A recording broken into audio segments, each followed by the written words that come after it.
은혜 받으실 성경 말씀은 누가복음 1장 26절부터 33절까지의 말씀입니다. 신약 성경 87페이지입니다.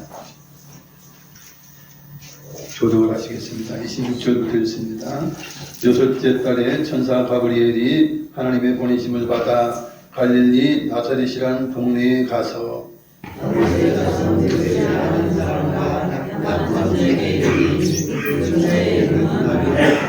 그에게 들어가 이르되 은혜를 받은 자여 평안할지어다 주께서 너와 함께 하시도다 하니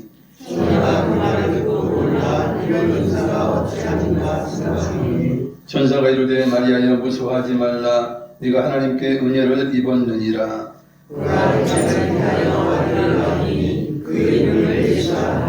그가 큰 자가 되고 지극히 높으신 이의 아들이라 일컬어질 것이요 주 하나님께서 그 조상 다윗의 왕위를 그에게 주시리니 영원히 야곱의 집을 왕으로 다스릴 것이며 그 나라가 무궁하리라. 아멘. 빙판을 뚫고 오시느라 고생이 많으셨습니다. 고생이 많으신 분 여러분과 인사하겠습니다. 우리는 은혜 받은 자입니다. 우리는 복 있는 자입니다. 할렐루야. 무사히 잘 오셔서 감사합니다.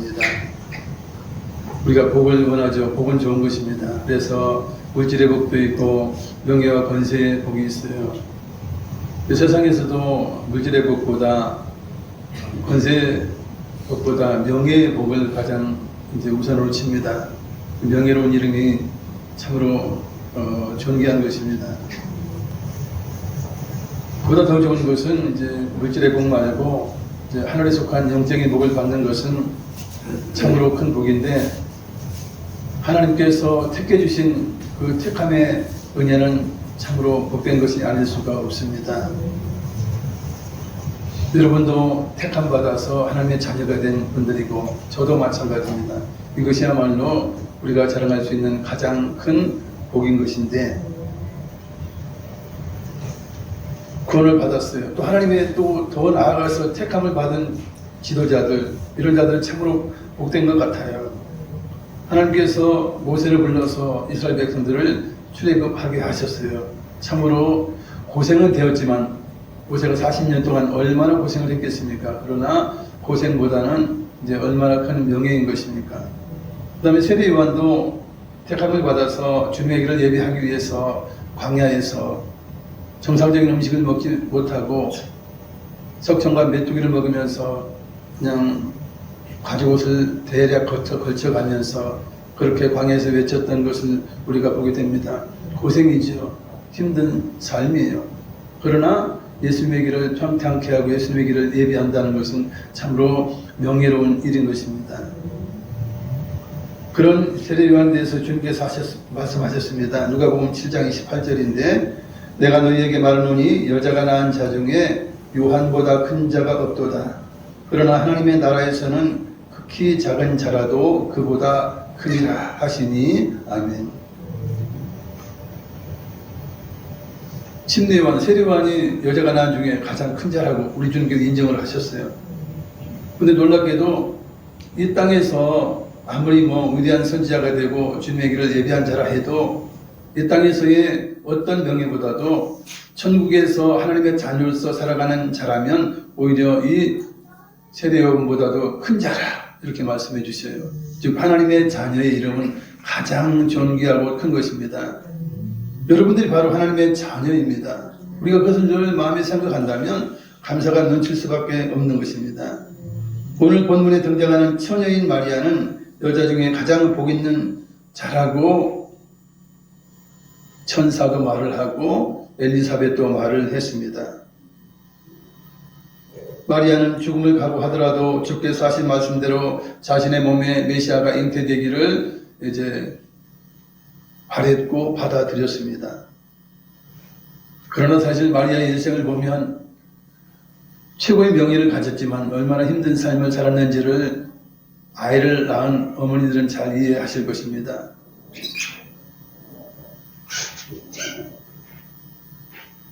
오늘은 택함의 은혜를 믿음으로 받아들임으로써 여자 중에 가장 복 있는 자가 된 마리아의 이야기입니다. 예수님 오실 때는 이스라엘 국가의 상황이 매우 어렵고 힘들었던 암울했던 시기예요. 로마에 속국이 되어서 통치권이 로마에 다 귀속이 되어 있고 재판하는 모든 것도 다 로마에 의해서 다 재판이 되고 이스라엘 백성들은 로마로부터 벗어나서 자유로운 삶을 살기를 원할 그러한 시점에 그들은 메시아를 고대한 것입니다. 메시아가 와서 성경에 기록되어 있는 메시아가 와서 이 나라를 회복시키고 우리를 자유롭게 했으면 좋겠다라고 그렇게 바란 것입니다. 그럴 때 하나님께서는 그들의 마음 심령을 보시고 메시아를 그때 보내주신 것입니다.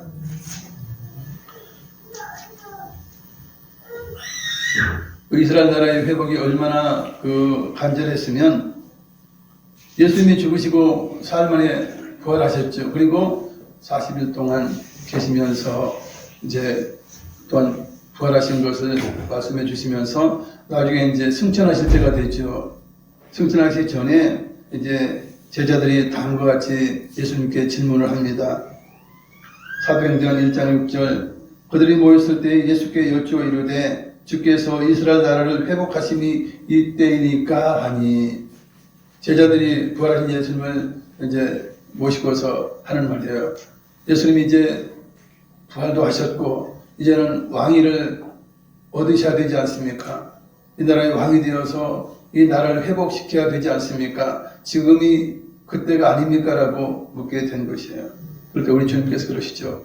그때와 그 기한은 아버지께 달려있다 그러면서 이제 대답하셨던 것을 우리가 보게 되는데 이처럼 이스라엘 백성들의 소원은 나라의 회복이에요. 자기들의 영혼 구원이 더 중요한데 그죠? 영혼 구원이 중요하고 정말 하나님의 놀라우신 구세주가 와서 수많은 유대인들 수많은 이스라엘 백성들이 구원받는 것이 너무나 중요한데 그것보다는 이 눈에 보이는 나라의 회복을 그들이 원하는 것입니다.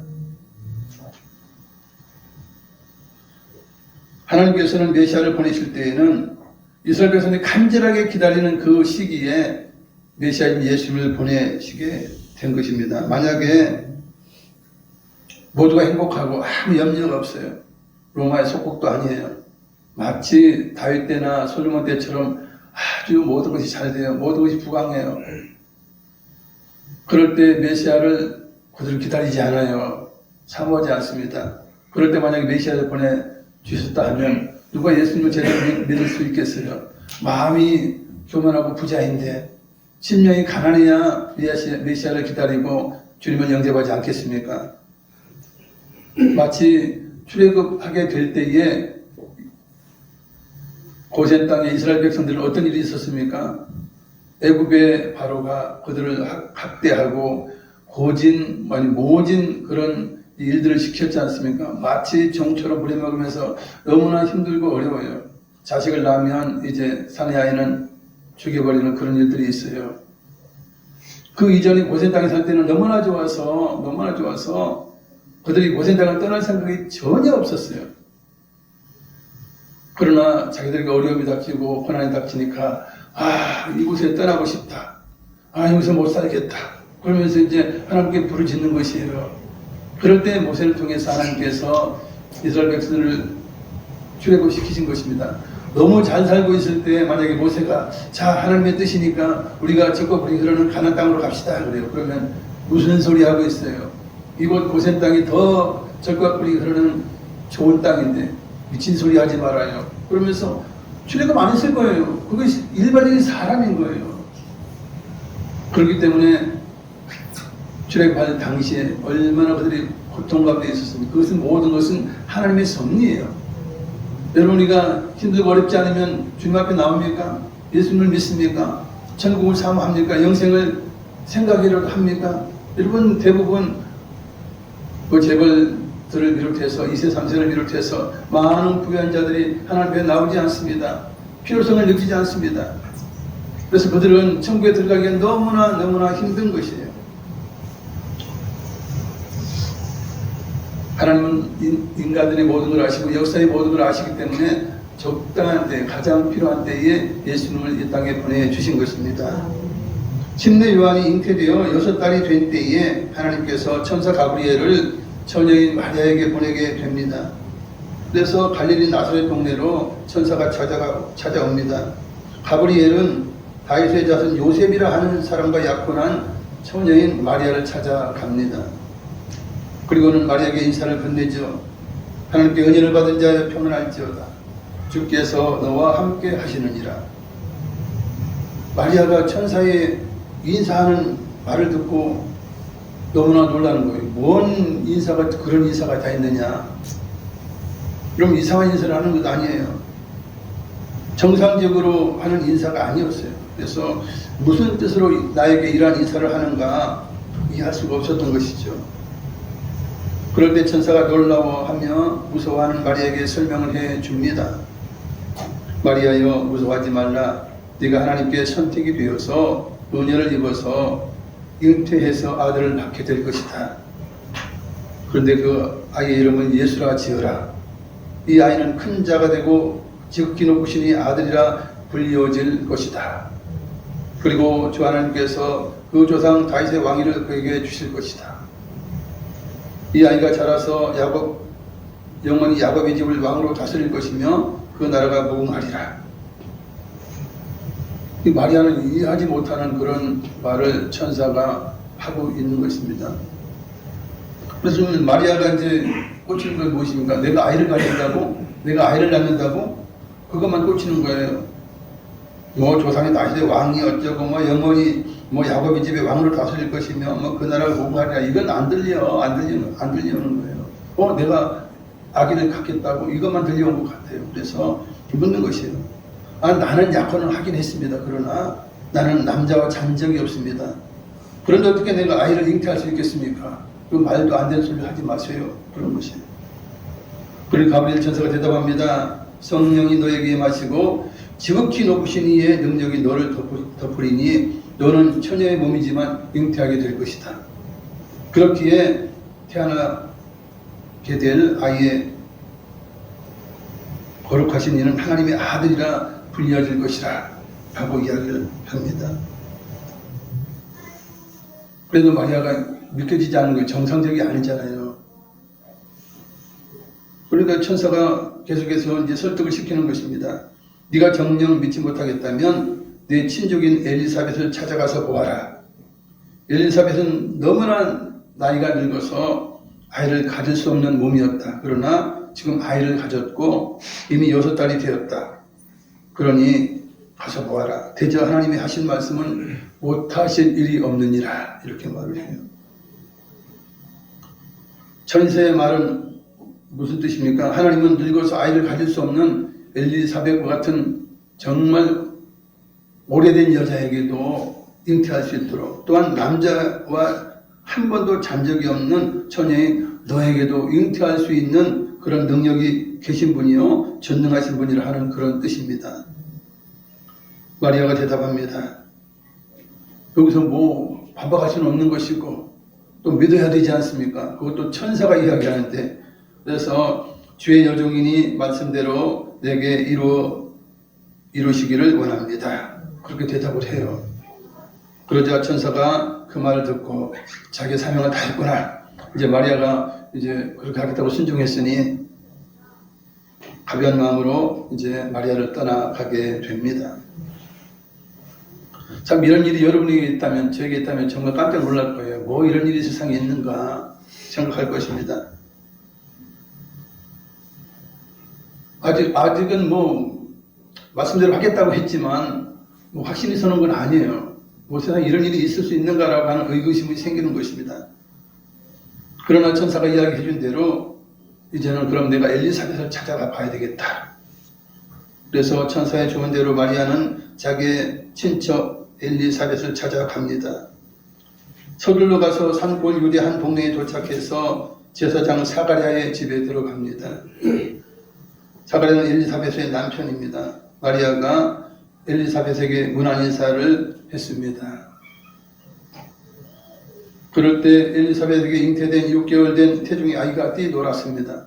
계속 가만히 있다가 6개월 정도 되면 뭐 그렇게 아이가 크진 않음에도 불구하고 이제 잠잠히 있다가 무난한 소리를 들을 때 뛰니까 아는 거예요. 계속 뛴다 하면 뭐 늘상 그렇게 하겠지만 안 뛰다가 이제 그 무난한 소리를 듣고 뛰니까 이제 느낀 것입니다. 엘리사벳이 느낀 것이에요. 사실 엘리사벳은 할머니예요, 할머니. 사실 이 엘리사벳에게 잉태된 아이는 예수님의 길을 평탄케 하기 위한 사명을 받고 태어나게 될 세례 요한, 즉 침례 요한이에요. 실상 세례 요한이 잉태된 것도 놀라운 하나님의 기적적인 것을 우리가 잘 알고 있습니다. 그 아버지가 이제 대제사장으로 이제 직무를 하러 들어가요. 그래서 지성소 앞에서 이제 그 대제사장의 일을 감당할 때에 천사가 나타나서 말을 하죠. 이와 이맘때에 이제 아들을 낳으리라. 못 믿는 거죠. 할아버지도 아주 늙은 할아버지고 할머니도 늙은 할머니인데 못 믿는 것이에요. 그러니까 네가 아들을 낳을 때까지 네가 벙어리가 되리라 이렇게 하죠.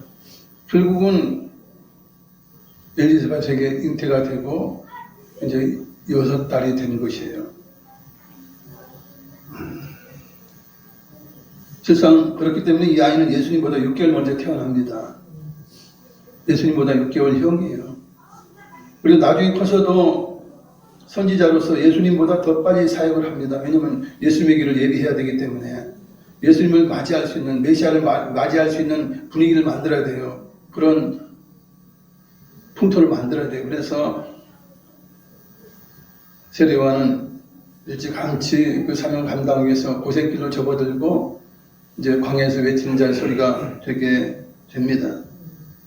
엘리사벳이 성령의 충만함을 받아서 마리아에게 큰 소리로 말을 합니다. 여자 중에 네가 복이 있고 태중의 아이도 복이 있도다.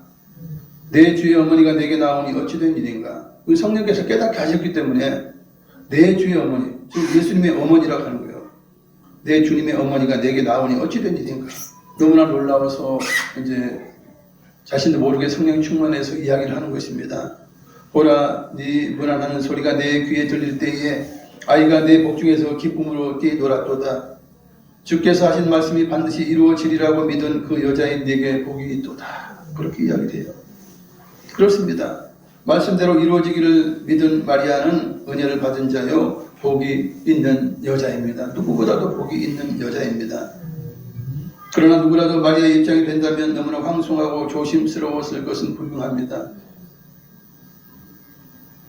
여러분은 만약에 여러분이 처녀인데 또 아이를 갖게 되었는데 어디 주님이래요.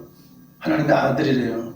얼마나 부담스러웠겠어요. 얼마나 조심스러웠겠어요. 그리고 나중에 아이를 낳아서 키울 때도 젖을 먹일 때나 또 양육할 때 얼마나 부담스러웠겠어요. 물론 예수님은 이제 처녀인 마리아에게서 태어나요. 그러나 그 뒤에 이제 마리아는 이제 요셉과 동침을 하게 되고 그 밑에 이제 동생 야고보라든지 쭉쭉 낳게 되지 않습니까? 그럼 이게 이제 과연 주님하고 세상 사람하고 세상 일반 인간하고 같이 키워야 되는 거예요. 이게 이 관계 설정이 굉장히 어렵지 않았을까 생각이 듭니다. 얼마나 또 조심스러웠을까 하는 생각이 들어요. 어쨌든 마리아는 엘리사벳을 만나고 나서 천사의 말에 완전한 확신을 갖게 된 것입니다. 그리고는 집으로 바로 가지 않고 엘리사벳은 집에 3개월 동안 함께 하면서 그리고는 집으로 돌아가게 되죠. 천사가 왜 처녀인 마리아에게 찾아가는 것일까요? 처녀 마리아가 하나님께 선택된 것은 성경에 기록된 예언을 이루기 위함입니다. 천사가 처녀인 마리아를 방문해서 마리아에게 수태된 것을 알리게 된 것은 700여 년 전 이사의 예언을 이루기 위함입니다. 처녀가 아닌 여자에게 잉태되었다면 메시아가 아니기 때문에 처녀를 찾아서 이제 성령의 능력으로 잉태되게 해야 하기 때문인 것입니다. 이사야 선지자는 구세주이신 그리스도를 찾아낼 수 있는 징조를 한 가지 언급했는데 바로 처녀의 몸에서 태어나야 한다는 것입니다. 남자와의 관계를 가지지 않은 처녀는 아이를 잉태할 수 없습니다. 물론 요즘은 과학적으로 그것이 가능하지만 그 옛날에는 그건 절대 불가능한 것이에요. 그리고 남자의 씨가 아니고는 지금도 안 되잖아요. 물론 시험관 해도 다 가시가 있어야 돼요. 난자가 있어야 돼요. 그런 것이에요. 그럼에도 이사야 선지자는 처녀에게 태어난 아이라야만이 구세주라고 예언한 것이에요. 말도 안 되는 예언인 것이에요. 과학적으로나 의학적으로 말도 안 되는 예언을 이제 이사야가 한 것입니다. 이사야 7장 14절 그러므로 주께서 친히 징조를 너희에게 주실 것이라. 보라 처녀가 잉태하여 아들을 낳을 것이요 그의 이름을 임마누엘이라 하리라. 아멘. 이 땅에 처음 오시는 예수님의 증거는 무엇입니까? 처녀의 몸에서 태어나야 한다 하는 것이 징조예요. 이것 아니면 그 어떤 자라도 그 뭐 수만 명을 살리더라도 메시아가 아니에요. 메시아의 조건은 뭐냐? 처녀의 몸에서 태어나야 한다. 이것이 전제 조건이에요. 이것을 이루지 못하면 메시아가 아닌 것입니다. 그리고 우리가 이제 고대하고 우리 주님이 재림하실 것을 우리가 기다리고 있습니다. 주님의 재림은 이 땅에 육체의 몸으로 오시는 것이 아니에요. 공중으로 영광의 모습으로 천사들의 그 나팔 소리와 함께 공중으로 임하시는 거예요. 그래서 공중으로 임하신 분이야말로 재림 예수예요. 이 땅에서 아무리 기적을 행해도 그것들은 하나의 인간일 뿐이에요. 재림 예수가 아닌 것입니다. 그것이 징조예요. 징조. 우리가 재림 예수라 하는 분을 우리가 선별할 수 있는, 분별해낼 수 있는 그것이 징조인데 공중으로 오시는 것입니다. 이처럼 이 땅에 태어난 아기 중에 오직 예수님만이 구세주요 메시아인 것은 예수 그리스도만이 처녀의 몸에서 태어난 오직 유일한 분이기 때문에 그러한 것입니다. 예수님은 남자의 후손으로 오신 것이 아니고 여인의 후손으로, 여자의 후손으로 오신 것입니다. 즉 남자의 씨로 아니하고 여자의 후손으로 오신 것이에요. 그렇다면 왜 처녀의 몸에 잉태되어서 이 땅에 태어나셔야 했을까요? 아담의 씨를 통한 그 후손으로는 원죄를 받아요. 죄인의 후손이 돼요. 아담의 후손이 돼요. 그래서 원죄의 영향을 받고 태어나고 또한 살아가면서도 자범죄를 스스로 죄를 지으면서 죄인의 모습으로 살아가게 됩니다. 그러나 아담의 씨로 하지 아니하고 여인의 후손으로, 여자의 후손으로, 즉 성령의 능력으로 잉태되어서 오신다면 아담의 후손이 아니에요. 진정은 아담의 후손이 아니죠. 왜냐하면 아담의 씨로 된 것이 아니기 때문에 그러한 것입니다. 그래서 이 땅에 오신 예수님은 무엇이 되어야 됩니까? 희생 제물이 되어야 되고 하나님과 우리와 화목하게 하는 화목 제물이 되셔야 해요. 제물의 가장 우선적인 조건이 무엇입니까? 점과 흠이 없어야 돼요. 점과 흠이 없다는 것은 죄가 없어야 된다는 것입니다. 즉 예수님은 죄가 없이 태어나셔야 하기 때문에 남자의 씨로 하지 아니하고 여자의 후손으로, 즉 성령의 능력으로 잉태되어서 처녀의 몸에 태어나야만 했었던 것입니다. 이것이 처녀의 몸에 태어나야 하는 그런 비밀인 것이에요. 그 다음에 그만큼 많은 여자 중에 왜 마리아가 선택이 되었을까요? 그건 하나님의 무조건적인 은혜예요. 마리아가 뭐 하나님께 대해서 뭐 특히 뭐 열심히 있었다거나 무슨 뭐 옥합향유를 뭐 이렇게 헌신하는 등 뭐 그런 거 없어요. 그런 거 없어요. 되게 잘한 거 없어요. 그냥 평범한 처녀예요. 물론 단지 이제 갖추고 있었던 건 무엇입니까? 요셉과 약혼한 거예요. 요셉은 이제 다윗의 후손이죠. 마리아도 다윗의 후손이에요. 그것밖에 없어요. 왜냐하면 예수님은 다윗의 후손으로 오셔야 되기 때문에 그러한 것이죠. 이처럼 마리아가 선택받은 것은 자기가 할 수 있었던 건 없어요. 자기 노력은 하나도 없어요. 그죠? 단지 조상으로부터 이제 다윗의 후손으로 태어났고 요셉도 마찬가지예요. 그건 운명적으로 지어진 것 외에는 자기가 한 일이 전혀 없다는 것이에요. 이처럼 이제 마리아가 선택된 것은 하나님의 전적인 은혜고 하나님의 선택하심에는 후회가 없으십니다. 자, 그럼 우리가 믿음의 조상 아브라함을 생각해 볼 때 아브라함은 뭐 하나님을 잘 믿어서 믿음의 조상이 됐나요? 결코 아니에요. 그는 갈대아 우리에 태어난 자요, 우상이 가득한 곳에 자라난 자였어요. 그런 하나님께서 그를 전적으로 선택하십니다. 그동안 그는 이방인이었고 그 당시에는 뭐 하나님 백성 이방인 없었어요. 다 이방인이야. 다 이방인이야. 그러나 하나님께서 하나님 나라 백성을, 이스라엘 백성을 삼기 위해서 아브라함을 처음 선택한 거예요. 그러니까 아브라함도 이방인이요, 하나님 앞에 행한 것 하나도 없어요. 그러나 하나님께 택하실 때 그가 할 바를 알지 못하였지만 순종을 했습니다. 철저한 순종과 주님과 함께하는 그런 삶을 살았기 때문에 그는 참으로 은혜를 받은 자가 된 것이고 하나님의 선택함을 받은 자가 된 것입니다. 우리가 야곱만 봐도 그래요. 형 에서와 야곱 쌍둥이에요. 그러나 하나님은 작은 자를 선택하셨습니다. 야곱은 뭐 마음이 깨끗한 자가 아니죠. 빼앗는 자예요. 욕심이 많은 자예요. 그러나 야곱을 하나님 선택하시고 그를 변화시켜서 믿음의 3대 조상을 삼으신 것은 하나님의 전적인 은혜인 것입니다. 우리 각 사람을 보면 뭐 대단한 사람이 없어요. 예수 믿는 사람들 중에 대단한 분은 뭐 있긴 하지만 대부분 없어요. 그냥 평범해요. 평범해요. 그러나 우리 각 사람을 택하시고 불러주시고 본받게 하시고 우리를 하나님의 자녀로 삼아주신 것은 한령 하나님의 은혜요 선택입니다. 여러분 가운데 내가 예수 믿고 구원받겠다라고 어릴 때부터 작정하고 교회 나온 분이 있어요? 결코 없어요. 저만 해도 뭐 20대 초반에 이것저것 따져가면서 전도를 거부했던 그런 경력이 있는 사람입니다. 전도하면 그랬어요. 불교의 부처가 맞는지 마음메트가 뭐 진정 그건지 뭐 예수가 진정 맞는지 나는 모르겠다. 증명해 봐라 그러면서 증명하면 내가 믿을게 증명해 봐라 그랬어요. 근데 여러분 40년 전 그 정도 되면 성경에 대한 지식들이 대부분 없어요. 성도로 해도 거의 없어요. 그래서 내가 큰 소리 치면 대답할 사람이 별로 없는 거야.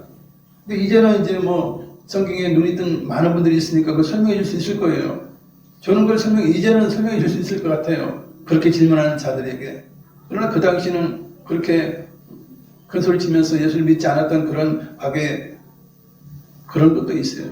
즉, 저도 뭐 예수 믿고 구원받는 것은 내 선택이 아니에요. 하나님의 강권적인 선택이었다라고 뒤돌아보면 볼 수밖에 없는 것입니다. 여러분 모두가 그럴 것입니다.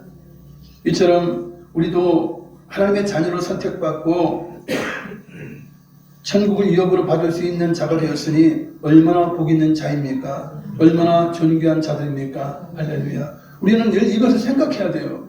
우리가 이 땅에 살지만 우리는 하나님의 시민권을 가진 자예요. 이제 우리가 세상을 떠나면 언제로 하나님과 함께 영원토록 하나님 나라 천국에서 주님과 함께 살게 될 것입니다. 이것이 사실 우리가 마지막으로 소망하는 거예요. 이것 외에는 이 땅에서 뭔 소망이 있겠어요? 여러분 소망을 가져본들, 재물을 가져본들, 명예를 가져본들 무슨 의미가 있습니까? 점점 몸은 병들고 늙어가고 이제 죽어나갈 텐데 이 땅의 소망이 무엇이겠어요? 이 땅에서 어떤 소망을 갖게 되기를 원하는 것입니까? 마리아는 주의 말씀대로 이제 주님을 잉태하기 위해서 목숨을 걸었습니다. 왜냐하면 하나님의 선택을 위해서 아이를 잉태하게 되어서 매우 영광스러운 일이지만 너무나 황송한 문제이지만 그러나 어려움이 남아있어요. 약혼을 해놓고서 다른 남자와 동침해서 간음을 행하면 그 당시는 돌에 맞아 죽는 그런 일을 당해야 했습니다. 그런 목숨을 건 거예요. 그러니 요셉은 생각한 것이에요. 마리아가 애를 가졌다네. 이거 어떡하지? 내가 그것을 밝히면 마리아는 돌에 맞아 죽을 텐데 그럼 내가 없는 곳으로 하자. 조용히 끝내자. 이럴 때에 천사가 요셉의 꿈에 현몽에서 가르쳐주죠. 요셉아.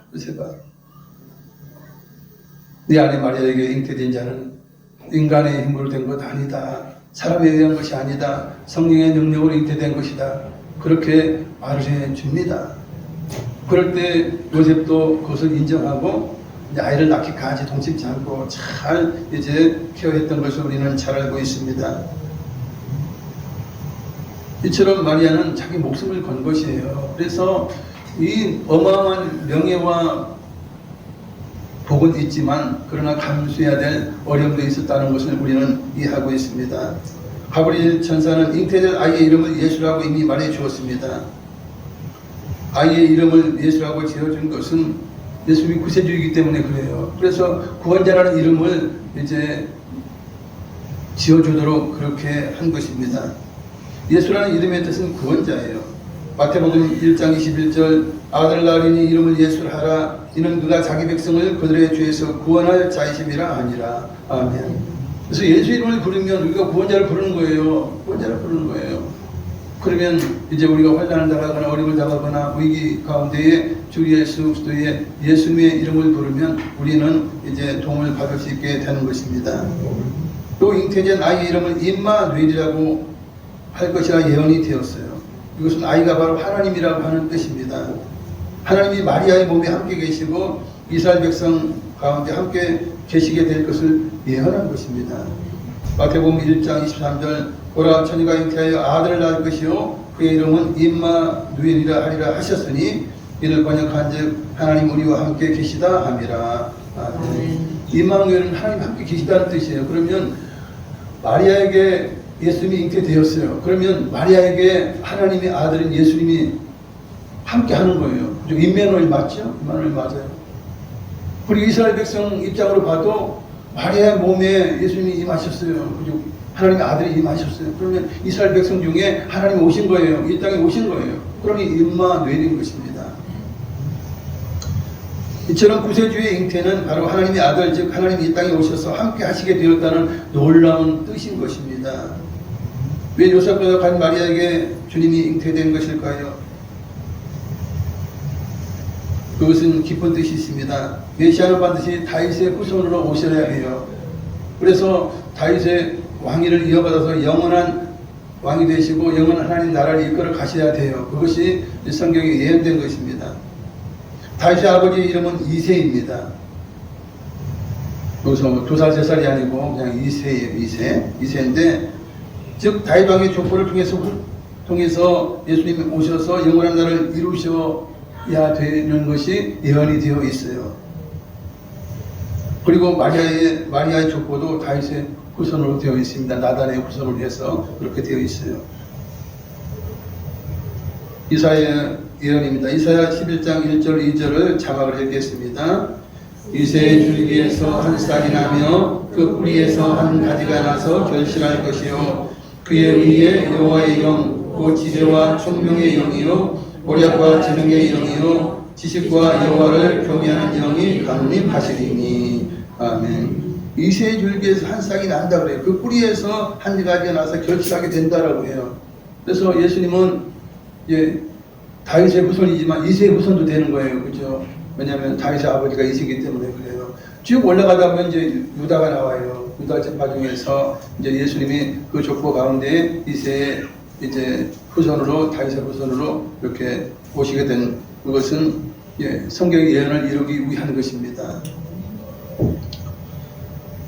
말씀을 정리합니다. 마리아는 자기 몸에 주께서 잉태되심으로 하나님이 함께 하시는 임마누엘을 가장 먼저 깨닫고 가장 먼저 복된 자가 된 것입니다.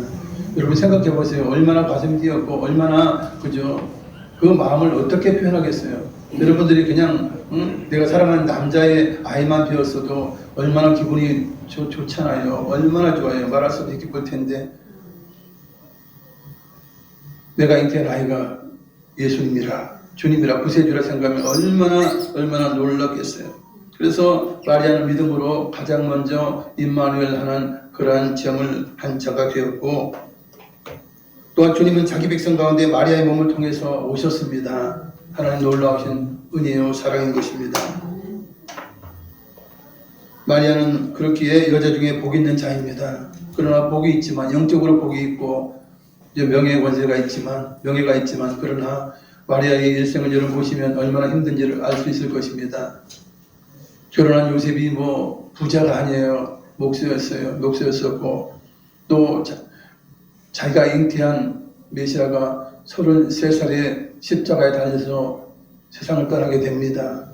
여러분 물론 육신의 어머니지만 그 어미의 마음을 누가 알겠어요. 물론 예수님은 하나님이시지만 그러나 겉으로 보기는 이제 아들이지 않습니까?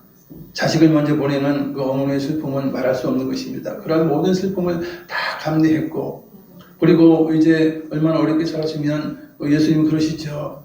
요한아 네 어머니다. 그럼 네가 좀 잘 모셔라. 나는 죽는다. 여러분 그거예요.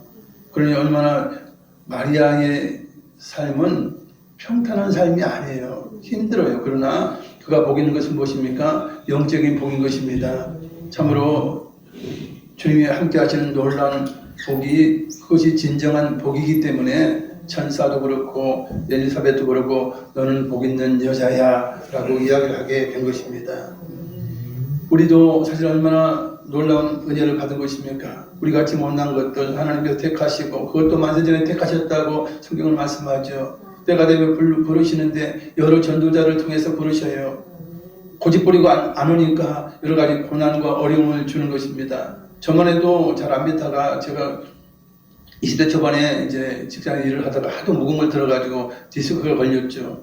그러나 사람들은 인정해 주지 않아요. 그래서 무거운 걸 계속 들어야 했어요. 얼마나 참 꿀꿀해요. 그런 가운데 안 되겠다 마음이 꿀꿀하고 그런데 또 뭐 친구가 전도하니까 예수를 믿게 된 그런 것이고 마음이 평안하니까 또한 계속 교회를 다녔던 그런 것이 저의 신앙의 시발점이었어요.